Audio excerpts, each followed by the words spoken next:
આમાં આપણે ભક્તિ કરીને આપણી પ્રજા ભક્તિ કરે એવું ન હોય. એ તો મારો નાચ ચોકે ત્રાજવે હોય તો મેળ પડે એવું છે, બાકી આ એમ નથી પતે એવું. નકરા બાયો છે મારા બાપા ભજન કરે, મારા બાપા ભજન કરે, તું અવાડાને ટાટા કાઢે છે એનું શું? જોકે મારે ભગવાનને દયા છે ને એ બાપુનો પ્રતાપ. મારી તો 3 પેઢી આય છે, મારો દીકરો આય છે ને એનો દીકરો આય છે ને ઈવડા એ પાછા ગાય છે ને બોલે છે. હું તો આ સંતોની બાપુ સલામ કરું. સંતો મને મારી વાત કરું ને મને માણા બનાવ્યો હોય ને તો બાપુ મારો આ ગુરુદ્વારો નથી, તમને એ કહી દો. સગ્રામ બાપુએ મને આંગળી પકડીને બાપુ અહીં સુધી પુગાડ્યો છે, બાકી નકા આપણે ધોકા ફેરવવા સિવાય કઈ કર્યું જ નહોતું.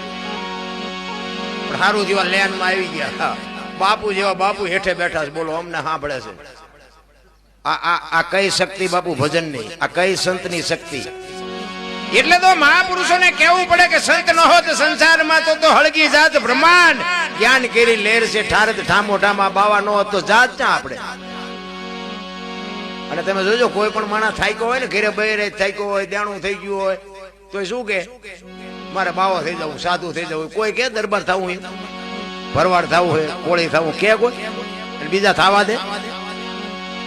અને બાપુ વિશાળ દરિયા જેવા તેના દિલડા બાપુ સંતોએ કીધું કે અમારામાં બી આવો. બાપુ કોઈ દી કોઈની સંતોએ એવો વિરોધ ન કર્યો કે અમારામાં નહીં.